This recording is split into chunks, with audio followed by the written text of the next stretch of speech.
विनियमन अधिनियम पर, विधेयक पर मुझे बोलने का मौका दिया। मैं मेरी बात शुरू करूंगा। सैकड़ों युद्ध लड़े थे उन्होंने, 80 घाव लगे थे तन पे, फिर भी व्यथा नहीं थी मन में।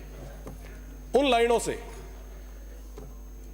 साहब, राजस्थान का इतिहास बहुत गौरवशाली है और बड़ा दुख होता है जब राजस्थान के इतिहास को, उस गौरवशाली इतिहास को देश की सबसे बड़ी पंचायत में चैलेंज किया जाता है और उसको लेके हम सब चुपचाप बैठे सुनते हैं। मुझे लगता है कि उन तमाम लोगों को मुंह तोड़ जवाब देने की जरूरत है। आज का जो बिल है वो बहुत जरूरी बिल है, कोचिंग का बिल है। कई सारे तमाम जो हमारे सदस्य हैं उन्होंने अपनी अपनी बात रखी, कई सारे सुझाव दिए। चर्चा शुरू हुई आत्महत्याओं को लेके कि हमारे जो युवा है, जो विद्यार्थी है, वो आत्महत्या क्यों कर रहे हैं। बिल कुछ और कह रहा है, सिचुएशन कुछ और है।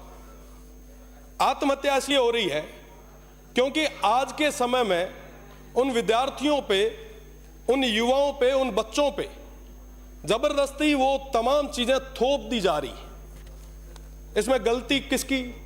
गलती है अभिभावकों की। साहब, माइतर है वही टाबरा ना संभाल है। आज के समय में जो हमारे बच्चे हैं, जो स्टूडेंट हैं, जो IIT जी की तैयारी कर रहे हैं, उनको इरोडोव, क्रोटोव जैसी थ्योरीज पढ़ाई जाती है। IIT अगर क्रैक करनी है, जी अगर क्रैक करना है, तो आपको यह पढ़ना पड़ेगा। ये क्या है पता है साहब? ये नासा के वो टेक्निकल पॉइंट्स है। मुझे लगता है ये भारत के अलावा कहीं के भी विद्यार्थियों को नहीं पढ़ाए जाते। 12वीं का जो बच्चा है उसको आप इतनी बड़ी जिम्मेदारी दे रहे हो कि ये पढ़।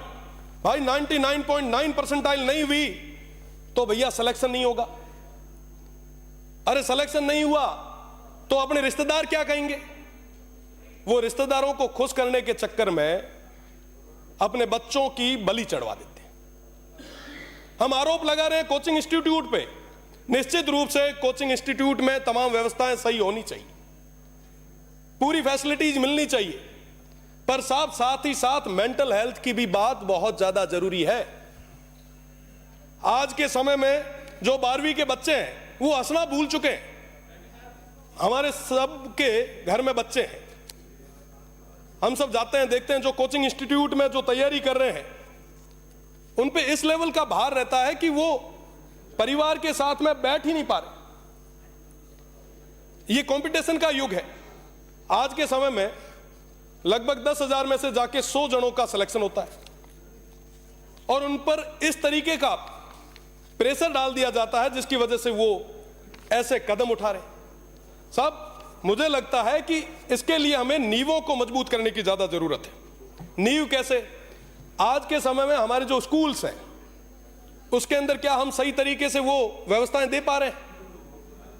हमारे जितने भी ग्रामीण परिवेश की स्कूलें हैं, क्या उनमें शिक्षण व्यवस्थाएं हैं, जो शिक्षा की गुणवत्ता है, क्या वो सही है?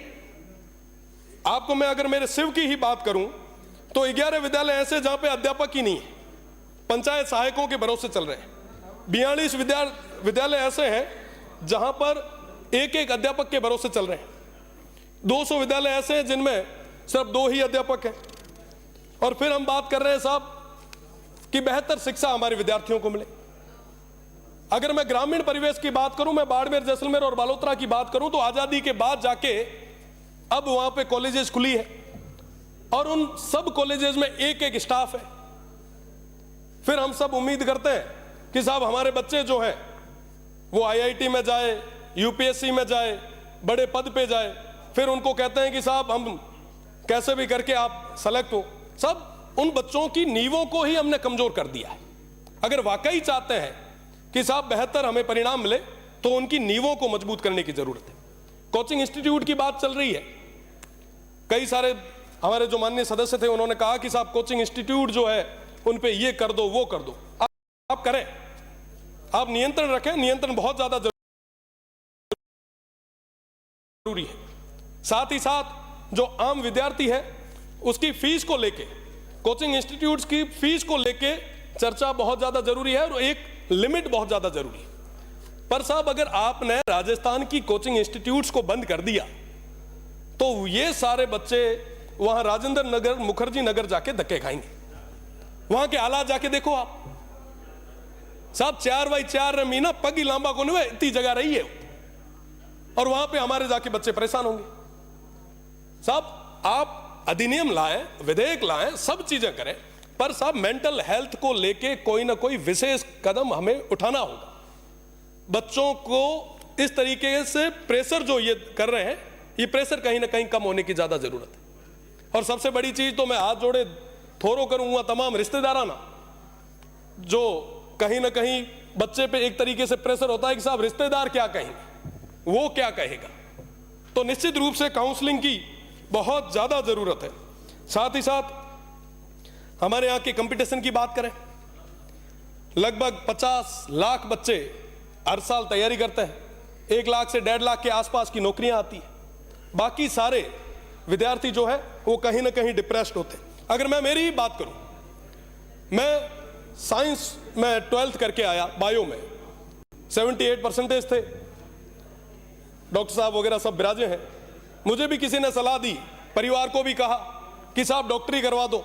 उस समय प्री मेडिकल टेस्ट हुआ करता था, इंटरेस्ट नहीं था, किसी और क्षेत्र में चले गए, वकालत कर ली।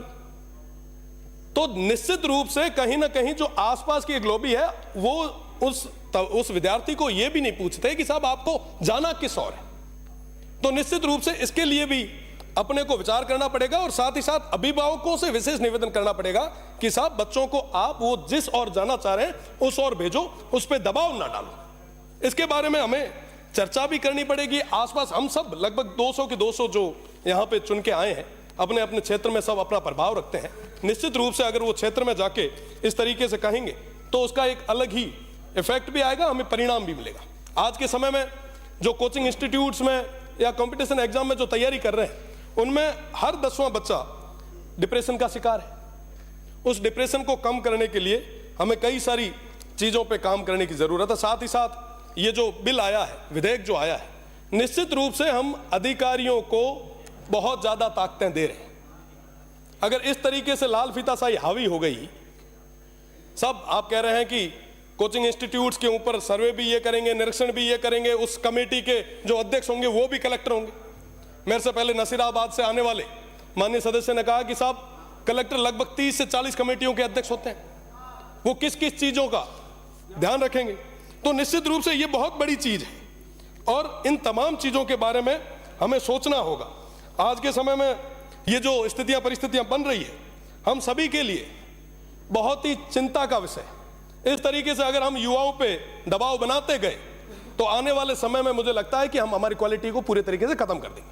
हमारे यहाँ पे IIT जी पे और तमाम कंपटीशन एग्जाम में जिस तरीके के सिलेबस है, मुझे नहीं लगता कि पूरे वर्ल्ड में ग्लोबली कहीं ऐसे सिलेबस होंगे। कहीं सिलेबस नहीं है ऐसे। आप बड़ी से बड़ी यूके देख लें, यूएस देख लें, आप जर्मनी देख लें, न्यूजीलैंड देख लें, कहीं पे भी जाए, इस तरीके का जो मानसिक तनाव और इस तरीके के जो कोर्सेज हैं वो कहीं नहीं।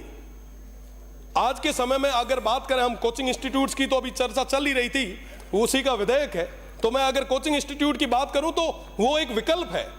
जब उसकी नींव मजबूत नहीं होती तो उसको जबरदस्ती उस विद्यार्थी को अपने लिए आगे वाले भविष्य के लिए कंपटीशन एग्जाम के लिए जाना पड़ता है।